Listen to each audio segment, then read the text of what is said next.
Hello મિત્રો, જય Shri Krishna.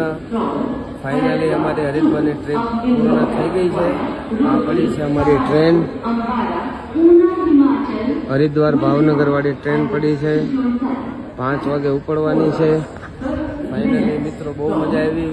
Traffic પણ ઓછું છે અત્યારે. આ છે અમારો સામાન, આ બધા સાથે છે. હાલો, જય શ્રી કૃષ્ણ. મજામાં? કેવી લાગી હરિદ્વારની યાત્રા? જોરદાર. હાલો, રાધે રાધે. રાધે રાધે, જય શ્રી કૃષ્ણ, હર હર ગંગે. કેવી લાગી હરિદ્વારની યાત્રા? હરિદ્વારની યાત્રામાં બહુ મજા આવી મિત્રો. ચાલો હવે ટ્રેનમાં બેસીને પાછા બ્લોકમાં દોડે જઈશું. ફાઇનલી મિત્રો ટ્રેનમાં બેસી ગયા છીએ અમે.